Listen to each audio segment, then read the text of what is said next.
Boker, Shavuot.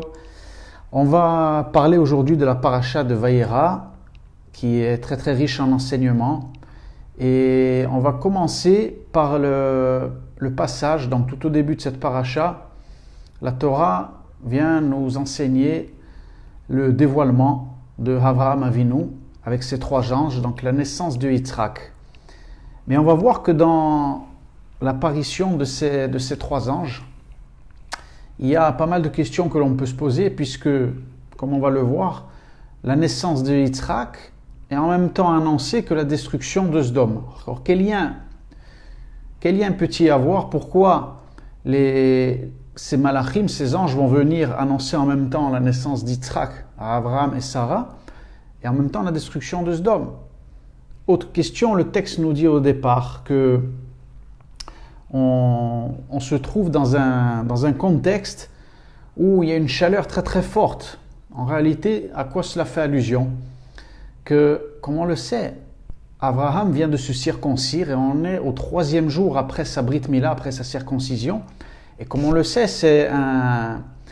le 3e jour est le plus difficile. C'est celui où l'homme peut ressentir le plus de fatigue, le plus être éprouvé. Et on va voir que cela a un sens très profond dans cette paracha de Vayera. Parce que finalement, la question qu'on peut se poser, quel est l'intérêt que Hachem, que Dieu envoyait cette chaleur très forte comme ça le 3e jour de la circoncision? Hachem, c'est pertinemment la qualité de Abraham qui est venu dévoiler dans le monde le chesed, l'amour. Et donc il savait très bien que de toute manière, ça ne va pas l'empêcher d'accueillir ces personnes, de sortir devant sa maison et d'accueillir les gens. Rien ne pouvait freiner cet amour et cette miséricorde, ce don qu'avait Abraham en lui, qui est venu dévoiler cette lumière, cet attribut divin dans le monde. Est-ce que ça pouvait finalement empêcher des personnes de passer? Non, pas particulièrement, si ce n'est que ça devait peut-être fatiguer encore plus Abraham, parce qu'on était dans son 3e jour après la Brit Mila. Alors quel est le sens de tout ça? Pourquoi tout cela se passe de cette manière-là? Pourquoi Hachem envoie cette chaleur puissante? Pourquoi cette annonce des malachim de la destruction de Sodome en même temps avec la naissance de Yitzhak? On va voir que tout est lié, comme on va le voir. Il faut savoir que nos sages nous enseignent que lorsqu'une âme va descendre, eh bien, cela passe par un processus. Ça ne se fait pas comme ça d'un coup, comme quelque chose d'électronique, on appuie sur un bouton, hop, l'âme descend. Non. Il y a des étapes et l'âme, d'une certaine manière, descend par différents mondes avant de venir s'habiller, mais entendu de descendre dans un couple, de descendre dans une femme, afin de faire son processus de grossesse et de venir dans ce monde. Et là, en l'occurrence, on sait que Abraham, comme on l'a vu, est venu dévoiler l'attribut du chesed dans le monde, donc l'attribut de l'amour, du partage, de la miséricorde. Et Yitzhak, qui va naître, comme on le sait, est l'attribut opposé à Abraham. Yitzhak, c'est la rigueur, c'est la justice divine. C'est l'attribut qui est opposé. C'est la gauche dans la Kabbalah. L'attribut de Abraham est représenté par la droite. Et Yitzhak vient amener, c'est la gauche, la justice divine, la rigueur, la puissance. Et donc, ces malachim viennent annoncer à Abraham que cette lumière va descendre dans le monde. Donc, la lumière, finalement, de la Midat Hadin, de la rigueur, va descendre sur le monde. Et c'est la raison pour laquelle, lorsque ces malachim vont annoncer à Abraham et Sarah la naissance d'Yitzhak, et en même temps, si la rigueur va descendre dans le monde, eh bien, elle va s'appliquer concrètement. Et donc, c'est pour ça que Sodome va être détruit. Parce que cette lumière-là donc descend pour établir le jugement. Sodome était corrompu, où les gens, il y avait de la débauche, du meurtre, tout ce que l'on veut. Et donc, il doit y avoir un jugement qui doit s'appliquer. Et c'est là, et donc en parallèle avec la naissance de Yitzhak, notre patriarche Yitzhak. Maintenant, quel est l'enseignement que la Torah veut nous donner là? On va voir que c'est extraordinaire. Pourquoi, comme on l'a vu, toutes ces étapes, pourquoi tout ça se chevauche? En réalité, Akadosh Baruch Hu d'une certaine manière, a donné la possibilité à travers Abraham, à tout le peuple d'Israël, de venir adoucir ce jugement. Comment? Déjà parce que ça se fait par étapes. Et quelle est l'allusion? Pourquoi, lorsque Abraham sait finalement que Sodome va être détruit, il commence à dialoguer avec Hachem, comme on le sait. Il dit, mais Akadosh Baruch Hu, tu ne vas pas détruire Sodome. Peut-être que là-bas, il y a 50 justes. Et Hachem sait pertinemment qu'il n'y en a même pas 10. Alors pourquoi à chaque fois il attend qu'Abraham fasse descendre en fait, dans cette négociation? Mais il y en a peut-être 45, etc. On le sait que ça descend finalement pour que Akadosh Baruch Hu lui dise qu'il n'y a même pas 10 tzadikim à Sodome. Tout ça pour permettre un travail, pour sceller que dans ce monde, la mida que représente Abraham, la qualité qu'il représente, va pouvoir toujours nous permettre et à nous en faire profiter le peuple d'Israël jusqu'à la fin des temps, l'adoucissement des rigueurs. C'est ça ce que Abraham arrive à faire. C'est-à-dire que malgré la situation où il est, après son 3e jour de Brit Mila circoncision dans la souffrance, cette volonté quand même de sortir finalement de sa tente, c'est sortir de son ego, sortir de son désir de recevoir pour soi-même, qui est là finalement le défaut que chaque homme doit corriger quand il descend dans ce monde. Et Abraham, bien entendu, c'est celui qui a fait de la meilleure des manières ce travail, ce tikkun. Et donc il sort quand même de sa tente, il accueille des gens pour les recevoir. Et donc Akadosh Baruch Hu à travers ça, c'est-à-dire qu'en même temps que le din descend dans ce monde, eh bien Abraham, par toutes ces actions qu'il est en train de faire là, il est en train d'adoucir la négociation pour Sodome, étape par étape. Il est en train d'adoucir les rigueurs. Et finalement, il va y arriver. Parce que à Sodome, finalement, tout le monde ne va pas être détruit. Il y aura quand même Lot, son neveu, avec ses filles, comme on le sait, qui vont échapper à la destruction. Eh bien, et qu'est-ce qui va sortir de là? Eh bien, ni plus ni moins que la lignée du Mashiach. Puis comme on le sait, comme on va le voir aussi dans ce cours, cette union entre les filles de Lot et leur père, cette union incestueuse, finalement, de ça quand même va sortir, comme ça, des générations après, du peuple de Moab, la fameuse route à Moabia qui va se convertir il va rentrer sur les ailes de la Shrina, va rejoindre le peuple d'Israël. Eh bien, par ce mérite-là, va naître le roi David. Et du roi David va venir le Mashiach ben David que nous attendons tous, qui va se dévoiler très bientôt. Amen. Donc on voit que c'est extraordinaire. C'est-à-dire que le mérite d'Abraham, par sa qualité, est venu adoucir ses rigueurs, qui étaient pas être plus significatives que la destruction de Sodome, parce qu'il ne peut pas avoir de jugement plus dur finalement pour Sodome et pour cette génération qui était tellement, on va dire, loin du service d'Hachem et dans le mal. Mais malgré cela, Abraham, par son comportement, a réussi à sauver l'essentiel. A réussi à sauver ce qui finalement va pouvoir amener la réparation de l'humanité tout entière. De là, on apprend quelque chose d'incroyable. Et d'ailleurs, c'est ce que, dans cette paracha aussi, on aura l'occasion de voir dans ce cours, ou peut-être dans un autre, Bezrat Hashem, un des signes et une des allusions que représente la Akedah de Yitzhak, justement, qui est la 10e épreuve de Abraham, donc finalement celle qui est la plus élevée. Pourquoi finalement c'est la plus grande épreuve que Abraham a reçue? L'épreuve de la Akedah d'Israël, de la ligature de son fils. Pourquoi? Parce qu'elle symbolise tout cela. Abraham, quand il est là et qu'il va ligoter Yitzhak, ça veut dire quoi? C'est-à-dire qu'il va attacher cette rigueur. Yitzhak représente la Midat Hadin, comme le fait quand on met les téphilines sur le bras gauche, justement. C'est pour le fait qu'on est tout le temps en train d'attacher la rigueur. C'est-à-dire que la droite, dans notre vie, doit être tout le temps là pour faire adoucir les rigueurs. Elle doit tout le temps dominer la gauche qui représente le mauvais penchant, etc., l'ego.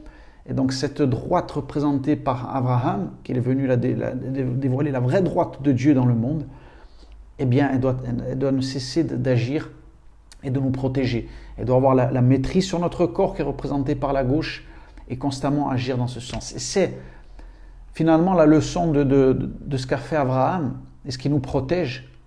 Regardez d'ailleurs dans la Mida, dans la prière que nous faisons 3 fois par jour quotidienne, tout de suite dans les premières bénédictions, on va dire, on cite tous les Avot, on cite Elohé Abraham, Elohé Yitzhak, Elohé Yaakov dans le début de la Mida, puis après on va dire Baruch Ata Hashem, Magen Abraham, c'est-à-dire que le bouclier d'Abraham, la protection d'Abraham est la plus fondamentale.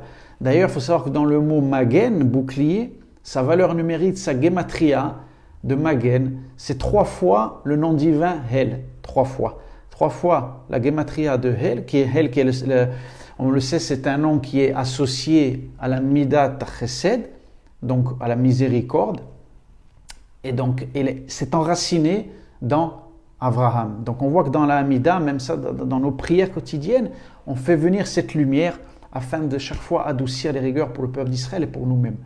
Donc on apprend de ça dans ce personnage incroyable de Abraham, qui est venu nous dévoiler cette lumière, cette capacité.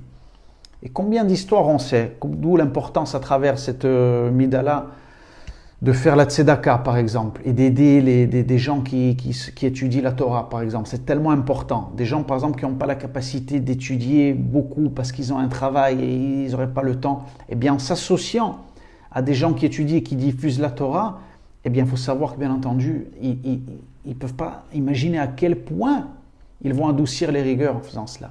Et c'est le fait de retenir sa main, qui représente la main droite lorsqu'on donne, qui Chas Shalom fait venir justement la justice stricte et les jugements sur nous et sur le monde entier. Donc Abraham nous donne les clés à travers tout ce qui s'est passé. De faire tout le temps de la droite, chercher à faire le bien, chercher à aider son prochain bien évidemment, et c'est la mida fondamentale. C'est pour ça que ça commence d'une certaine manière tout par Abraham, par cette mida-là, parce que c'est vrai que elle est fondamentale. Maintenant, attention, ça ne veut pas dire que tomber dans une avodah zarah, d'une idolâtrie de cette mida-là, comme l'ont fait par exemple les chrétiens, et enfermer le divin uniquement dans cet attribut-là, ce qui amènerait des catastrophes, et ensuite un fanatisme, et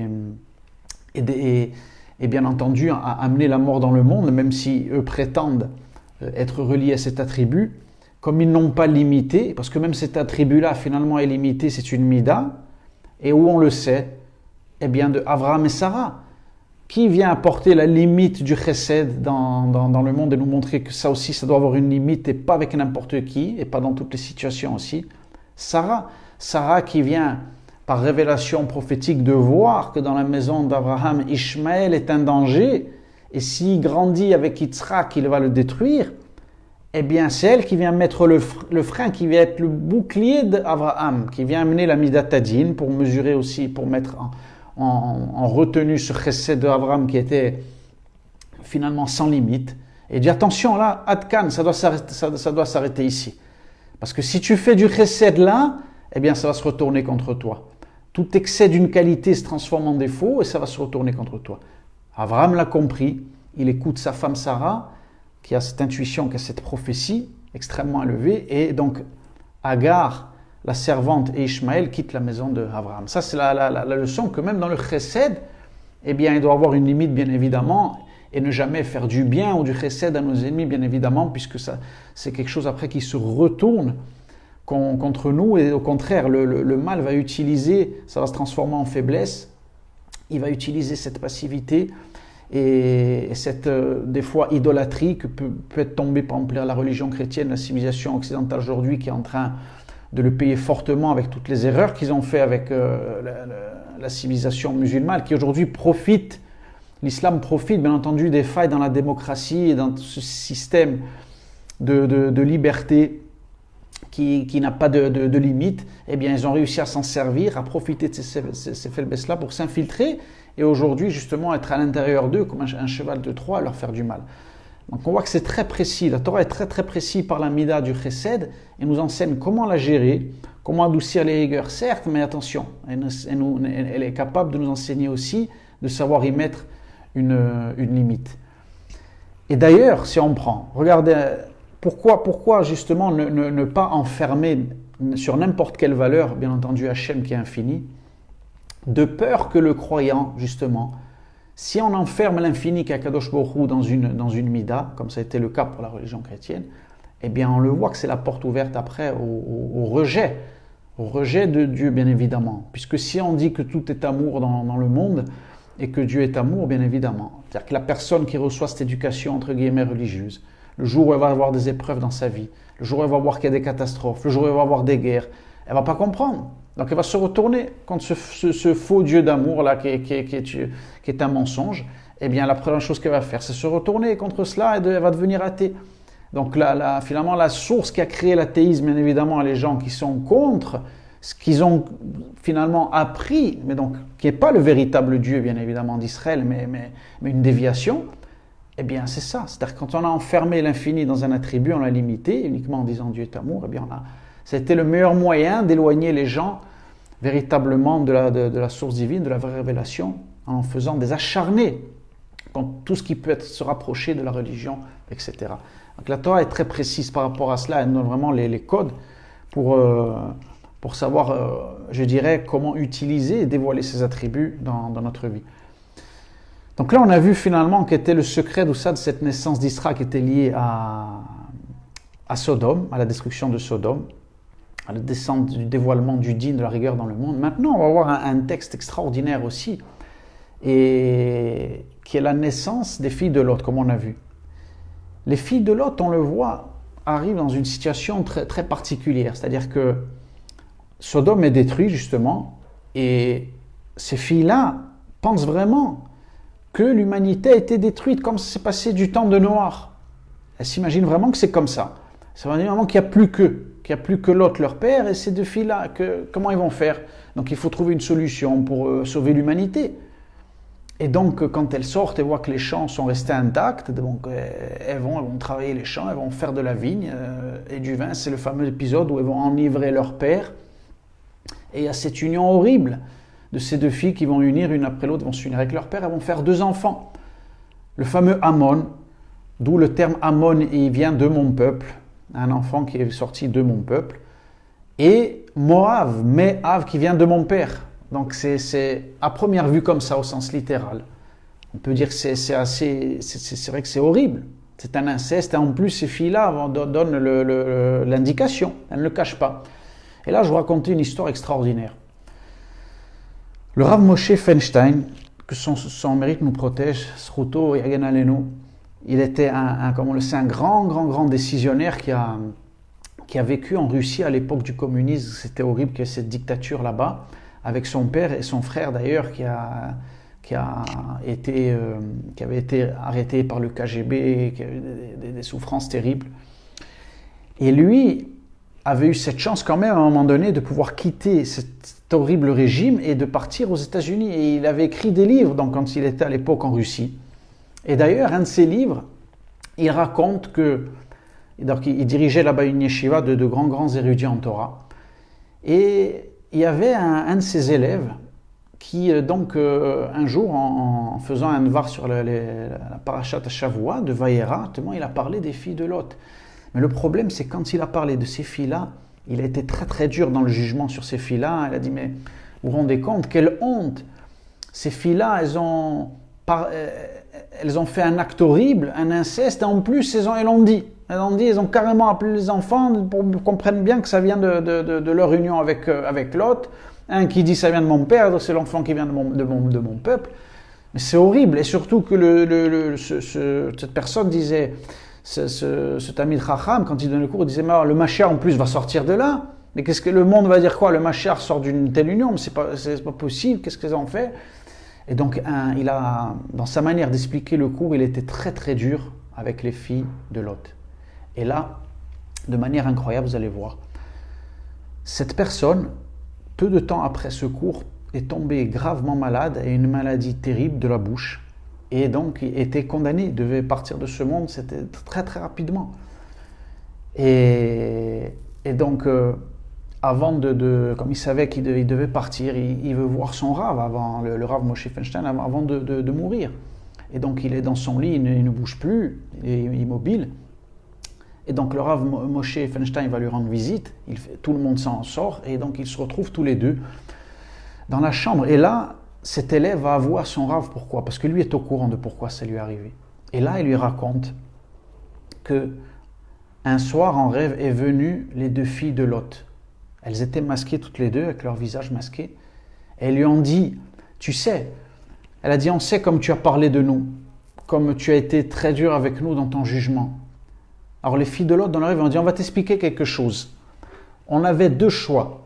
Soit le choix que tu connais, qui était à tes yeux mal, d'avoir commis cet inceste et d'avoir finalement appelé nos enfants comme ça et de le dire, que tout le monde le sache. Mais il y avait un autre choix que tu ignores. c'était celui de masquer cette union horrible et de faire croire à une naissance miraculeuse qu'on aurait pu avoir. Et les deux filles ont dit, il n'y aurait eu aucun problème.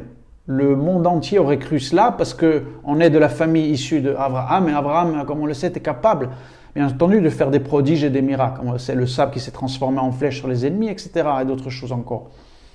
Il n'y aurait eu aucun problème à faire ça. Mais le danger, on ne l'a pas fait pour quelle raison? Parce que ces enfants auraient pu être divinisés, on aurait pu faire de l'avoda zara sur eux. Alors oui, c'est vrai qu'on a fait ça, mais on a préféré dire la vérité. Et par ce mérite, c'est vrai qu'on s'est trompé, on pensait qu'on était seul dans le monde, mais finalement, Hachem, là, on n'avait pas détruit le monde, il avait détruit que Sodome. On s'est trompé sur ça, certes, mais on a bien agi de ce côté. D'ailleurs, c'est la réalité, puisque ça a été particulièrement apprécié, ce que les filles de Lot ont fait dans le ciel. Et là, on apprend quelque chose d'extraordinaire, d'où l'importance de bien juger son prochain, toujours, et faire attention. On n'a pas tous les fois les éléments, de voir les choses avec un bon œil. C'est la première chose. Et là, il y a un parallèle extraordinaire. Dans les filles de Lot, de ce qui s'est passé, on sait que dans l'histoire, dans notre peuple, s'est passé quelque chose d'horrible. La fameuse Myriam, celle qui a été divinisée par la religion chrétienne, on a fait un dogme, elle, qui, comme tu le sais, notre tradition, a réellement commis un adultère, a trompé son mari, et s'est unie avec un soldat romain, comme on le sait dans notre tradition, et a trompé son mari, elle, pour faire croire et pour masquer sa faute, a fait croire à une naissance miraculeuse. Et c'est entendu ce qui s'est passé. L'enfant a été divinisé, c'est malheureusement ce que le monde en a fait, et le mal que ça a causé au peuple d'Israël et à l'humanité entière qui ont été détournés de leur source. Alors finalement, on voit véritablement que même ce que les filles de Lot ont enseigné était un véritable message pour l'avenir. Vous verrez plus tard ce qui arrivera. Dans le peuple d'Israël, il y en aura une qui finalement va cacher les choses et de là va sortir le mal le plus absolu. De là, on comprend aussi ce message fondamental à travers cette paracha finalement, le chesed, comme on l'a vu en début de cours, c'est aussi d'avoir un bon œil, de faire attention, d'être circonspect dans ses jugements, bien évidemment, de faire très attention. Des fois, on n'a pas tous les éléments. Et comme le disent nos sages, celui qui juge avec bienveillance sera jugé avec bienveillance aussi dans le ciel. À toutes et à tous, à très très bientôt.